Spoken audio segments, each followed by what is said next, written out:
ओम शांति। ओम शांति। ओम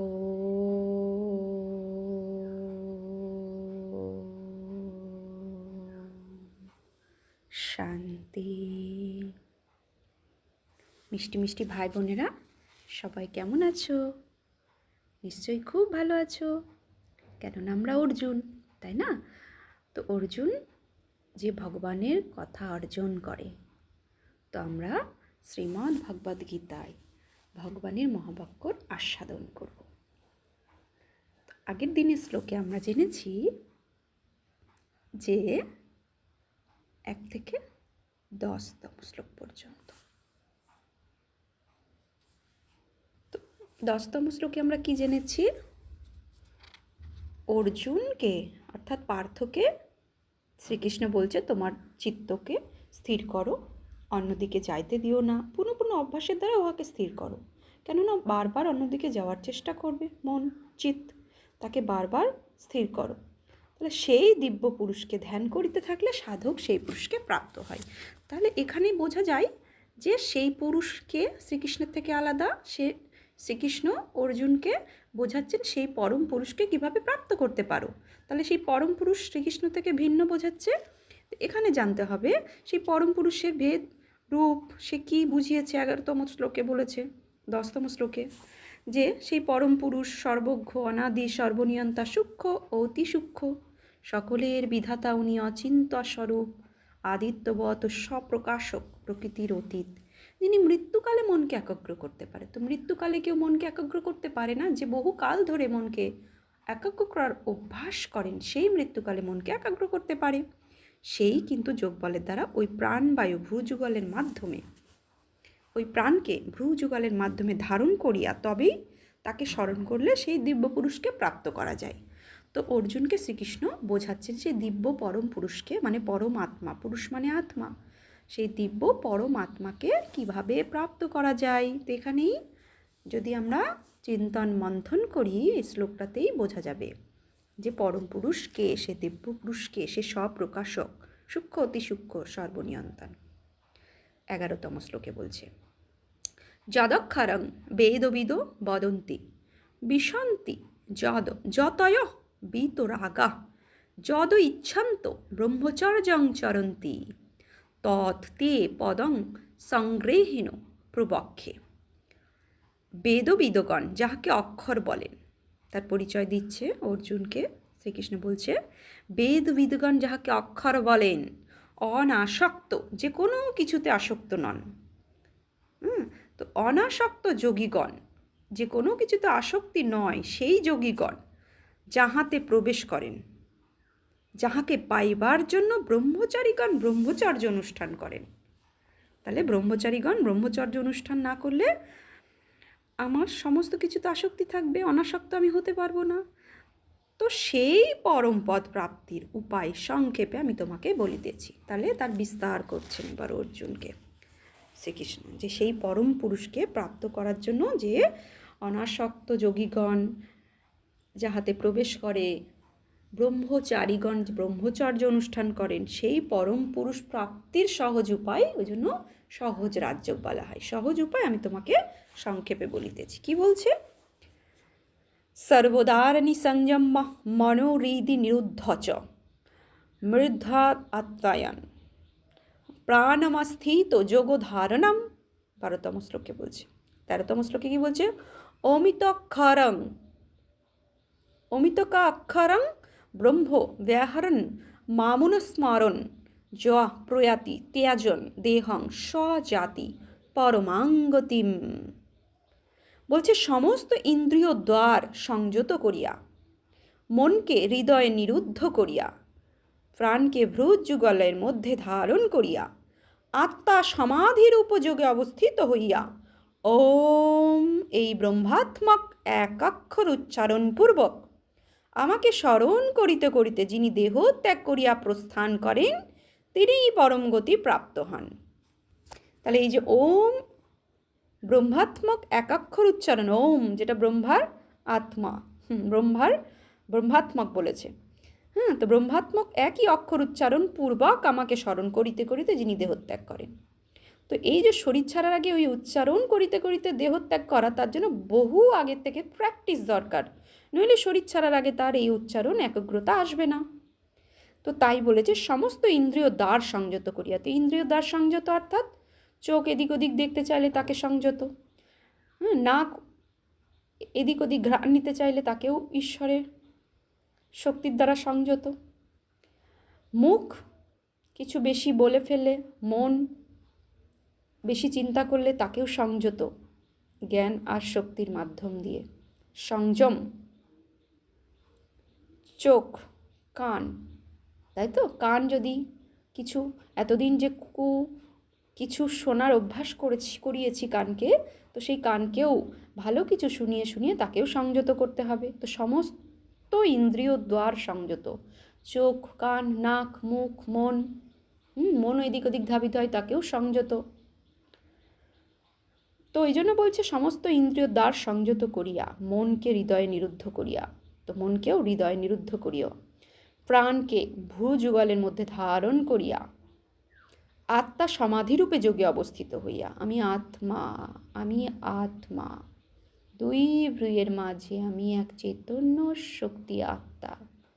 তো এইরকম আত্মিক স্থিতিতে স্থিত হইয়া সমস্ত ইন্দ্রিয়কে সংযত করিয়া শরীরের চঞ্চলতাহীন মানে ধ্যান মুদ্রা অবস্থায় সম্পূর্ণ স্থির শরীর নিরুদ্ধ হইয়া, প্রাণকেও মনকেও নিরুদ্ধ করিয়া আত্মা যখন সমাধিরূপ মানে আমি আত্মা, আমি চৈতন্য শক্তি আত্মা, এতেই অবস্থিত হইয়া ওম এই একাক্ষর ব্রহ্মাত্মক একাক্ষর উচ্চারণ পূর্বক আমাকে স্মরণ করিতে করিতে যিনি দেহত্যাগ করে প্রস্থান করেন তিনি পরম গতি প্রাপ্ত করেন।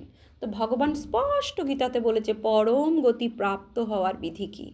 তো পরম গতি প্রাপ্ত হতে গেলে এইরকম অভ্যাস করতে হবে। তো এই অভ্যাস শরীর ছাড়ার আগে করলে কখনোই একাগ্র হবে না মন। তাই বহু কালের প্র্যাকটিসের পরে তখন অন্তমে শরীর ছাড়ার আগে তখন সে ধ্যানমুদ্রা অবস্থায় স্থির চিত্তে ওম ধ্বনি উচ্চারণ করিতে করিতে আত্মসমাধি রূপে যোগে বসিয়া তখন সে দেহত্যাগ করিতে পারবে। আর দেহত্যাগ করিলেই সে পরম গতি প্রাপ্ত করতে পারবে। খুব সিম্পল ভগবানের জ্ঞান, ওই জন্য রাজ্য সহজ, সব থেকে সোজা ভগবানের গীতার জ্ঞান।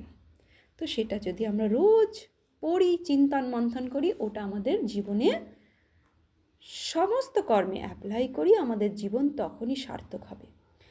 সমস্ত মুনি ঋষিরা, মহাত্মারা তারা গীতার জ্ঞানকে আত্মসাৎ করেছে।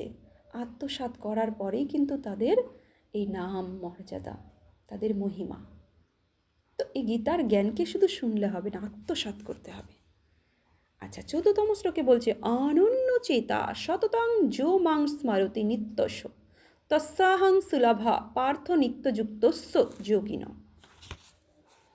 যিনি অনন্য চিত্ত হইয়া চিরদিন নিরন্তর আমাকে স্মরণ করেন, সেই নিত্যযুক্ত যোগীর পক্ষে আমি সুখলাভ্য। তাহলে এখানে শরীর ছাড়ার আগে বলেছে, তার আগে শ্লোকে কেউ মনে করে যে শরীর ছাড়ার আগে ওম ধ্বনি উচ্চারণ করবো, একাগ্র করবো মনকে, এখন নয়, সারা জীবন ভোগে কাটিয়ে নিই, ঠিক শরীর ছাড়ার কিছু মুহূর্ত আগে আমি ভগবানের পথ অবলম্বন করবো। পসিবল নয়, কখনোই সে তার পরমগতি লাভ করতে পারবে না। ওই জন্য পরের শ্লোকেই ভগবান ক্লিয়ার করে দিয়েছেন, যিনি অনন্য চিত্ত হইয়া চিরদিন, একদিন, দুদিন, 4 দিন, 5 দিন বলেনি, আর অনন্য চিত্ত হইয়া অনন্য চিন্তান্ত যে জন পর্যুপাসতে, শ্রীমদ্ ভগবত নবম অধ্যায়ের শ্লোক, নবম অধ্যায়ের 14তম না কততম শ্লোকে আছে, মনে পড়ছে না আমার, ওখানে আছে অনন্য চিন্তান্ত যে জন পূর্যপুর সাথে, যে জন অন্য কোনো দিকে চিন্তা না করে আমার উপাসনা করে।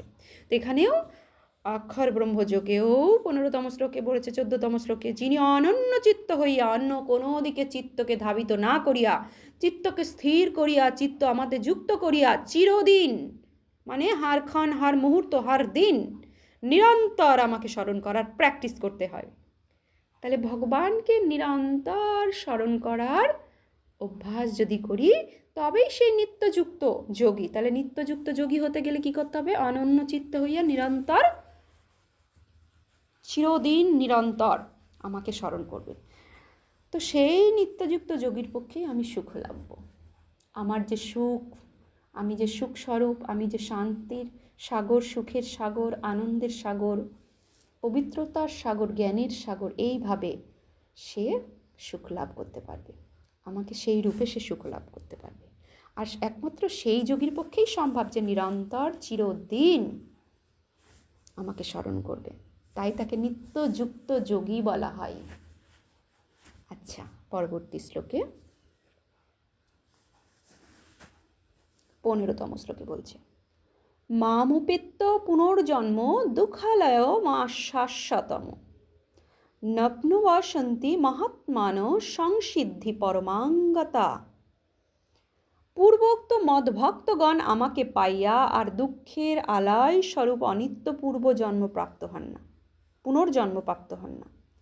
পূর্বোক্ত মদভক্তগণ, তাহলে পূর্বে উক্ত যে দুটো শ্লোকে বোঝালেন কিভাবে তাকে প্রাপ্ত করা যাবে, সেই পূর্বে উক্ত মত ভক্ত মানে আমাতেই যিনি ভক্তি করেন, এইভাবে তার শ্রীমত অনুসারে চলে যে ভক্তি, সেই মদভক্তগণ আমাকে পাইয়া আর দুঃখের আলয় স্বরূপ অনিত্য, দুঃখের আলয় স্বরূপ কি? অনিত্য পুনর্জন্ম। আর নিত্য হচ্ছে আত্মিক, আমি আত্মা, এই স্বরূপে টিকে থাকা। তো সে পুনর্জন্ম নিলেও সে আত্মা এটাতেই টিকে আছে, জন্ম শরীরের হতে থাকুক, কিন্তু সে তার স্থিতিতে স্থিত, আমি আত্মা। তাহলে তো তার পুনর্জন্ম হলো দেহের, আমি আত্মা নিত্য আর দেহ হচ্ছে অনিত্য। এই বোধই আমার যদি থাকে, আমি যদি আত্মিক স্থিতিতেই স্থির থাকি, তাহলে আমার শরীরের জন্ম হোক না হোক আমার মনে কোনো প্রভাব পড়বে না। তাই ভগবান বলছে পূর্বোক্ত মদভক্তাগণ, তাহলে তার ভক্ত হতে গেলে পূর্বে উক্ত শ্রীমত অনুসারে চলতে হবে। সুন্দর স্পষ্টীকরণ দিয়েছে যে মদভক্তা মানে তার ভক্তকে, ভগবানের ভক্তকে, যে পূর্ব উক্ত শ্রীমত অনুসারে চলবে, আমাকে পাইবে, সুখলাভ স্বরূপ আমাকে জানবে, তো তারাই আর দুঃখের আলাই স্বরূপ অনিত্য পুনর্জন্ম প্রাপ্ত হইবে না, শরীরের জন্ম হইবে না। আর শরীরের জন্ম হইলেও শরীরের বোধ থাকবে না, সে আত্মা, এই কনসিয়াসেই সে সর্বদা থাকবে। সে অনিত্য নয়, সে নিত্য, সে আত্মা, নিত্য দিন থাকবে। আর অনিত্য তো হচ্ছে শরীর, অনিত্য পুনর্জন্ম প্রাপ্ত হন না, যেহেতু তারা পরমা সিদ্ধি লাভ করেন, আমাকে প্রাপ্ত করেন, পরম মানে শ্রেষ্ঠ, শ্রেষ্ঠ পরমাত্মাকে প্রাপ্ত করেন, তাই তার সব কিছু সফল হয়, সিদ্ধি হয়ে যায়। তো এগুলো বারবার চিন্তন মন্থন করতে হবে। এই ভগবানের মহাবাক্য আমাদের জীবনে যদি আমরা তার শ্রীমত, কিছু শ্রীমতও নিজের জীবনে ধারণ করি, নিজের কর্মে চালাই সেই শ্রীমত, তাহলে কি হব? আমরা জয়ী হয়ে যাব, হার কার্যে সফল, সিদ্ধি প্রাপ্ত করব। তো ভাই বোনেরা অবশ্যই গীতার শ্লোক মন্থন করবে। খুব সহজ সাধ্য উপায় ভগবান গীতাতে বলেছেন আমাদের দৈনন্দিন জীবনে কিভাবে আমাদের এই শ্লোক অ্যাপ্লাই করতে হবে। দৈনন্দিন জীবনের কর্মে এই শ্লোক আমাদের, এই শ্লোক মানে এই ভগবানের কথা অনুসারে চলতে হবে, কর্মে আনতে হবে ভগবানের কথাকে, শ্রীমতকে, তবে আসল সুখ অনুভব করতে পারবে। তো সেই জন্য ভাই বোনেরা নিশ্চয়ই গীতার শ্লোক মন্থন করবে, বারবার শুনবে, বারবার মন্থন করবে, ভাববে। তো যত শুনবে বুদ্ধিরূপী পাত্র তত ক্লিয়ার হবে, আর বুদ্ধিরূপী পাত্র শোনার তৈরি হবে, আর বুদ্ধিরূপী পাত্রে এই জ্ঞান ধন ধারণ হবে, আর বুদ্ধিতে জ্ঞান ধন ধারণ হলে কর্মেও প্রয়োগ হবে। তখনই আসল সুখ আর আসল শান্তির মজা অনুভব করব। তো 16তম শ্লোকে বলছে, হে অর্জুন, 16তম শ্লোকে বলছে, অব্রাহ্ম ভুবনল্লোকা পুনরাবর্তিত নহ অর্জুন মামুপেত্য মাম উপেত্য তু কৌন্তেয় পুনর্জন্ম ন বিদ্যাৎ। হে অর্জুন, ব্রহ্মলোক পর্যন্ত সমস্ত লোক হইতে লোক সকল ফিরিয়া পুনর্জন্ম গ্রহণ করে। কি বলছে? হে অর্জুন, ব্রহ্মলোক পর্যন্ত সমস্ত লোক হইতে লোক সকল ফিরিয়া পুনর্জন্ম গ্রহণ করেন। ব্রহ্মলোক পর্যন্ত যারা যায় বলছে, সেই সকল লোক সকল ফিরিয়া আবার পুনর্জন্ম গ্রহণ করে, মানে এই ধরাধামে এসে পুনর্জন্ম গ্রহণ করে। কিন্তু হে কৌন্তেয়, আমাকে পাইলে আর পুনর্জন্ম হয় না। কিন্তু এই জন্ম জন্মান্তরের চক্রে সবাইকে আসতেই হয়। মোক্ষ পুনর্জন্ম অর্থাৎ আমার দেহর বোধ থাকে না। আমি যদি আত্মিক স্থিতিতে থাকি তাহলে আমার পুনর্জন্ম হোক না হোক তাতে কিছু আসবে যাবে না, কেননা আমি আত্মা, নিত্য। আর অনিত্য হচ্ছে শরীরের পুনর্জন্ম, কথা বুঝিয়েছে। তো এখানে একটু ডিপলি চিন্তন করতে হবে যে পুনর্জন্মের পরিভাষা কি শুধু শরীরের জন্ম নিলেই পুনর্জন্ম হয়, নাকি আমার আত্মার বোধ হওয়ার পরে, আমার ভাবনা চিন্তার পরিবর্তন হওয়ার পরে, আমি যে সোল কনসিয়াসে টিকে থাকতে পারি নিরন্তর, আমি আত্মা চৈতন্য শক্তি এতে যদি টিকে থাকতে পারি, তাহলেও আমার পুনর্জন্ম হয়। আচ্ছা, তারপরে 17তম শ্লোকে বলছে, সহস্র যুগ পর্যন্ত মহর্ষদ ব্রহ্মণ বেদু রাত্রিং যুগ সহস্রান্তং তেহ রাত্রবিদ জনা। তেহ রাত্রবিদ জনা, অর্থাৎ মনুষ্য গণনায় চতুর্যুগ সহস্র পর্যন্ত ব্রহ্মার যে একটি দিন, এবং ওইরূপে চতুর্যুগ সহস্র পর্যন্ত ব্রহ্মার যে একটি রাত্রি, ইহা যাহারা জানেন তাহারাই প্রকৃত অহরাত্রবেত্তা, মানে দিন রাতের প্রকৃত তত্ত্ব জানেন। তো এখানে দিন রাত বোঝাতে কি বোঝাচ্ছে? তো নর্মালি দিন আর রাত মানে 24 ঘন্টায় দিন রাত হয়, 12 ঘন্টা দিন 12 ঘন্টা রাত, এর জ্ঞান তো সবাই আছে, তাই না? দিন আর রাত্রের জ্ঞান সবারই আছে।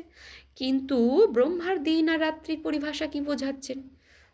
তো সত্য, ত্রেতা, দাপর, কলি, এই 4 যুগ মিলে এক কল্প হয়। এটা আমরা বেদ উপনিষদেও জেনেছি যে এক কল্প অর্থাৎ ব্রহ্মা, এক কল্প অর্থাৎ সত্য, ত্রেতা, দাপর, কলি।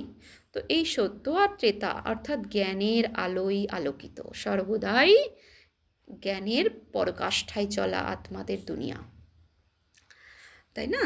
তো জ্ঞান স্বরূপে সর্বদাই নিজেকে, নিজের কর্মে জ্ঞানের আলো প্রজ্বলিত করা, জ্ঞান অনুসারে চলানো, জ্ঞান স্বরূপে চলা সেই দুনিয়া সত্য আর ত্রেতা। তাই সেটাকে দিন বলা হয়। জ্ঞান মানে দিন, রাত মানে অন্ধকার। জ্ঞান মানে জ্ঞানের আলো, অজ্ঞান মানে অন্ধকার, তাই না? তো সত্য আর ত্রেতা জ্ঞানীর স্বরূপে চলা, তাই সেটাকে দিন। আর রাত হচ্ছে কি? দাপর আর কলি। কলি মানে ঘোর কলি বলা হয়। তো কলির আগে দাপরেও ধরা কি হয়েছিল? অজ্ঞান অন্ধকারে প্রবেশ করেছিল। জ্ঞান আর অজ্ঞানের ব্যালেন্স ছিল, কিন্তু তবু অজ্ঞান ছিল। কিন্তু সত্য আর ত্রেতাতে সম্পূর্ণ জ্ঞানের আলোই, জ্ঞানে চলতো সবাই, প্রত্যেকটা কর্মেন্দ্রিয় জ্ঞানে সামান্য ছিল। তো সেই জন্য তো দাপর আর কলি অজ্ঞান অন্ধকার, ঘোর কলি মানে ঘোর অন্ধকার, ঘোর অজ্ঞানতায় রয়েছে এখন, তো সেটাকে রাত্রি বলা হয়। তো ঘোর অন্ধকারের পরে কি আসে? সকাল। তাহলে ঘোর কলিযুগ চলছে এখন, ঘোর কলিযুগ মানে ঘোর অজ্ঞান অন্ধকারে। তো ধর্মগ্লানির সময়, তো ভগবানের আসার সময়ও এখন, ধর্মগ্লানিতে যখন ভরপুর হয়ে যায় তখন ভগবান আসে ধরাধামে। তো এসে উনি কি নতুন দুনিয়া অর্থাৎ সত্যযুগ নিয়ে আসেন, আলো নিয়ে আসেন। তো সত্যযুগ অর্থাৎ দিন। তো এই হচ্ছে দিন রাত্রের জ্ঞান। তো এই জ্ঞান যার মধ্যে আছে তাকেই বলা হচ্ছে দিন রাত্রের প্রকৃত তত্ত্ব জানেন। ভগবান বলছে মনুষ্য আত্মা প্রকৃত তত্ত্ব, সেই মানে দিবারাত্রি প্রকৃত তত্ত্ব সেই জানবে যে দিন মানে সত্য, ত্রেতা, দাপর, কলি, জ্ঞান আর অজ্ঞানের পরিভাষাটাকে নিয়ে বুঝবে। যে জ্ঞান মানে সত্য, ত্রেতা, দিন, দিন সেটা, আর রাত মানে দাপর আর কলি, অজ্ঞান। অজ্ঞান হচ্ছে দাপর আর কলি মানে অন্ধকার। আচ্ছা, 18তম শ্লোকে বলছে অব্যক্তদ ব্যক্তয় সর্বা প্রভাবস্তঃ রাগমে রাত্র আগমে। কি বলছে? অব্যক্তদ ব্যক্তয়া সর্বা প্রভাবস্তঃ না প্রবন্তহর গামে আর রাত্রগমে প্রলয়ন্তী তত্রে ব্যক্ত সঙ্গকে। 18তম শ্লোকে বলছে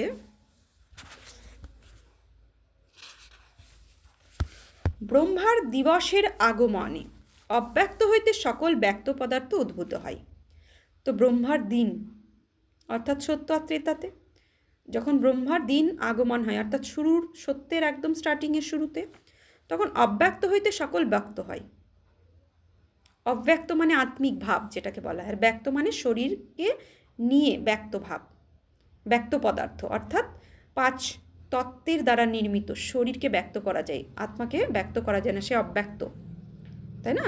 শরীরের কালো, শরীর ফর্সা, শরীর লম্বা, শরীর বেটে, হ্যাঁ, তো এরকম নাক লম্বা বেটে, চোখ গোল, হ্যাঁ, টানা, তো এই শরীরকে ব্যক্ত করা যায়, কিন্তু অব্যক্ত হচ্ছে আত্মা, শুধু সে প্রকাশময় দিব্য জ্যোতি স্বরূপ। তাই ব্রহ্মার দিবসের আগমে, তার মানে ব্রহ্মার দিন যখন শুরু হয়, অর্থাৎ 70 স্টার্টিংয়ে, 70 শুরুতে, কল্পের ক্ষয়ে আর কল্পা আদেও, নবম অধ্যায় আছে, কল্প আদি, কল্পের আদিতে, অর্থাৎ সত্যের শুরুতে দিন আগম হয়, তখন কি আত্মিক স্থিতিতে স্থির থাকে সবাই। তাই অব্যক্ত প্রকৃতি মানে হইতে সকল ব্যক্ত, মানে অব্যক্ত হইতে সকলে ব্যক্ত পদার্থ উদ্ভূত হয়, মানে নতুন করে সৃষ্টির রচনা হয় ওই সময়টা, কলিযুগের শেষ আর সত্যযুগের শুরু, এই সময়টাতে। তো অব্যক্ত থেকে ব্যক্ত পদার্থ, নতুন করে দুনিয়া, দিনের আগমন হয়। তো আবার রাত্রি সমাগমে সেই অব্যক্ত কারণেই লয়প্রাপ্ত হয়। তো কলিযুগ মানে ঘোর রাত্রির সমাগমে, যখন ঘোর রাত্রির সমাগমে হয়, তখন অব্যক্ততেই আমরা কি লয়প্রাপ্ত হই, যে আমি আত্মা আত্মা আত্মা, এই ভগবান এসে জ্ঞান দেন, তাই না? অজ্ঞানতা দূর করে, দেহভান, অজ্ঞানতা, দেহ নও তুমি, তুমি আত্মা। তো এই অব্যক্ত স্থিতিতে স্থিত করান, আর সেই অব্যক্ত স্থিতি থেকে আবার আমি সত্যযুগে ব্যক্ত স্থিতিতে যাই, মানে পাঁচ তত্ত্বের শরীর নিয়ে জন্ম নিই। তো এই হচ্ছে লয় আর প্রলয়, লয় প্রাপ্ত হয়, ঠিক আছে? শরীরের লয় মানে আমি শরীরের থেকেও আমি আত্মা, শরীর নই, তো শরীরকে লয়প্রাপ্ত করাচ্ছি আত্মিক স্থিতিতে স্থিত, সম্পূর্ণ সোল কনসিয়াসে, আর ওই স্থিতি নিয়ে আমি নতুন করে আবার শরীর নিচ্ছি। তো এই সময়টাকেই বলা হয় ব্রহ্মার আগমন আর ব্রহ্মার লয়, ব্রহ্মার রাতের লয়, দিনের আগম আর রাতের লয়, সমাগম, রাত্রি দিনের সমাগম। আচ্ছা, তো 19তম শ্লোকে বলছে,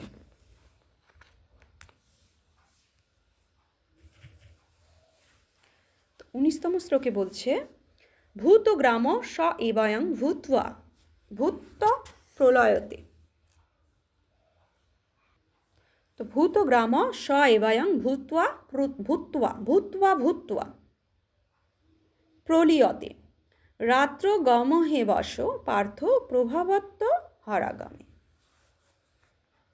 অর্থাৎ, হে পার্থ, এই সেই ভূতগণই পুনঃ পুনঃ জন্মগ্রহণ করিয়া ব্রহ্মার রাত্রি সমাগমে লয়প্রাপ্ত হয়। পরের শ্লোকে স্পষ্টীকরণ করেছে, হে পার্থ, এই সেই ভূতগণ যারা অব্যক্ত থাকে কলিযুগের শেষে অন্ধকারে, ভগবান যখন আসে, ভূতগণ পুনঃ পুনঃ জন্মগ্রহণ করিয়া ব্রহ্মার রাত্রি সমাগমে লয়প্রাপ্ত হয়। তো কলিতে জন্ম বারবার হয়, যেহেতু বিকর্ম বেশি হয়, তো জন্ম পুনর্জন্ম নিতে নিতে রাত্রের সমাগমে কি হয়, রাত্র মানে যখন ঘোর কলি আসে, ঘোর অন্ধকার আসে, তখন লয়প্রাপ্ত হয়, আর দিবা সমাগমে আবার অবাসভাবে প্রভাবিত, অর্থাৎ স্ব কর্মের বশীভূত হইয়া প্রভাবিত মানে প্রাদুর্ভূত হয়। তো এই যে সঙ্গম পিরিয়ডস, কলিযুগের শেষ, রাতের শেষ আর দিনের আগমন, এই সময়টাকে কি বলে, সঙ্গম, হ্যাঁ, লিপ যুগ বলা হয়। তো যেই যুগে আবার অবাস মানে এই সময় ট্রানজিশন পিরিয়ড, তাই না? ও দিনের আগমনের আগে যে যা কর্ম করে সে তার কর্মের বশীভূত হয়ে যায়, আর ওই স্ব কর্মের বশীভূত হয়ে আসে আবার প্রভাবিত হয়ে, বশীভূত হয়ে আবার কি হয়, প্রাদুর্ভূত হয়, আবার পাঁচ তত্ত্বের শরীর নিয়ে সে জন্ম হয়। তো যে যে কর্ম করে সেই সেই কর্মের বশীভূত, সেই সেই কর্মের আধারেই তার কি হয়, জন্ম হয়, তাই না? তো শ্রেষ্ঠ কর্ম করলে সে শ্রেষ্ঠ দুনিয়ার তো সত্যযুগে জন্ম নেবে, আর যদি সে শ্রেষ্ঠ কর্ম না করে, সে আসুরি কর্মের বশীভূত হয়ে, আসুরি কর্মের স্বভাবেই বশীভূত থাকে, তাই না? তো তাহলে তার আসুরি দুনিয়া কোনটা, পাঁচ বিকারের বশীভূত দুনিয়া হচ্ছে কলিযুগ। দাপর যুগ শুরুতে অল্প অল্প থাকে, কিন্তু ঘোর কলিতে পাঁচ বিকারে বশীভূত। তো যে আত্মার মধ্যে ওই আসুরি গুণ ও পাঁচ বিকারের বশীভূত গুণে নিজেকে বশ করে রাখবে, সে নিজের জ্ঞানের আলোয় নিজেকে শ্রেষ্ঠ কর্মের অনুসারে চলবে না, তার মধ্যে আসুরি গুণের কর্মের অনুসারে সে চলবে, তাহলে সে পরবর্তী জন্ম সে কলিযুগেই পাবে। আর এই সময় যে দিব্য গুণ ধারণ করবে শ্রেষ্ঠ কর্মের আধারে, নিজেকে সত্যযুগী যাওয়ার, সত্যযুগী দুনিয়ার যে কর্ম, সত্যযুগে যে দেবী গুণ, দিব্য গুণ নিজের জীবনে ধারণ করবে, শ্রেষ্ঠ কর্মের আধারেই দিব্যগুণ তৈরি হয়। তো ভগবানের দেওয়া শ্রীমতের আধারে যদি চলি, আমার গুণ আর কর্মশ্রেষ্ঠ হবে, গুণ ও দিব্যগুণ তৈরি হবে, তাই না? তো ওই দিব্য গুণের বশে, তার মানে সে শ্রেষ্ঠ কর্ম করলো, তার জন্য তার দিব্যগুণ জন্ম নিল। দিব্যগুণের বশে সে দেবী দুনিয়া, দিব্যগুণযুক্ত দুনিয়া, অর্থাৎ সত্যযুগে তার জন্ম হবে। এই হচ্ছে জন্মের দিনরাত্রির হিসাব। পরিষ্কার বুঝিয়ে দিল ভগবান যে কে কিভাবে কোন কর্মের বশীভূত হইয়া সে জন্ম পাবে, তাই না? স্ব বশে পরবশ। তো সেই জন্য 19তম শ্লোকে এই কথাটা বলেছে যে অবশ, দিব্য সমাগমে আবার অবশভাবে, মানে সে যে 5 কর্মের বশীভূত হয়ে আছে এর জ্ঞানও তার মধ্যে থাকবে না। তো শ্রেষ্ঠ কর্মের জ্ঞানও তার মধ্যে থাকবে না, তাই সে কর্মকে পরিবর্তন করারও চেষ্টা করবে না। কিন্তু যে ভগবানের শ্রীমতকে জেনে নিজে যে বিকর্মের বশীভূত হয়ে কর্ম করছে, এই জ্ঞান যখন তার মধ্যে জাগবে, তখন সে ওই কর্মটাকে ত্যাগ করে ভগবানের দেওয়া শ্রেষ্ঠ কর্মকে নিজের জীবনে এনে নিজের কর্মকে দিব্যকর্ম, নিজের মানে কর্মকে শ্রেষ্ঠ কর্মের আধারে দিব্যগুণ ধারণ করে দিব্য দুনিয়ায় সে স্বতঃ চলে যাবে পাঁচতত্ত্বের শরীর নিয়ে। তো এই হচ্ছে স্পষ্টীকরণ করেছে। তো 20তম শ্লোকে বলছে পরস্ত স্মাতু ভাবহন্য বহ অব্যক্ত অব্যক্তাৎ। তো কি বলছে? তস্মাৎ অব্যক্ত অন্য সনাতন। আচ্ছা, অব্যক্ত য ভাবো স, অব্যক্ত য ভাবো স, ভাবো স অন্য হো, অব্যক্ত হো অব্যক্তাৎ সনাতন পরস্ত স্মাত্তু। তো শুরুতে বলছে পরস্ত স্মাত্তু ভাবো অন্য অভাবো, অব্যক্ত অব্যক্তাৎ সনাতন যশ সর্বেষু ভূতেষু নশ্বৎসু ন বিনশ্যতি। অর্থাৎ কিন্তু সেই অব্যক্তেরাও অতীতে যে নিত্য অব্যক্ত পদার্থ আছেন, বলছে সেই অব্যক্তেরও অতীত যে নিত্য অব্যক্ত পদার্থ আছেন, তিনি সকল ভূতের বিনাশ হইলেও বিনষ্ট হন না। অর্থাৎ আত্মা প্রকৃতির অতীত। প্রকৃতি মানে কি? প্রকৃতি মানে 5 তত্ত্বের শরীরেরও অতি যে নিত্য অব্যক্ত পদার্থ। নিত্য অব্যক্ত কি? আত্মা, যে সদা নিত্য থাকে, সদা চৈতন্য অবস্থায় থাকে।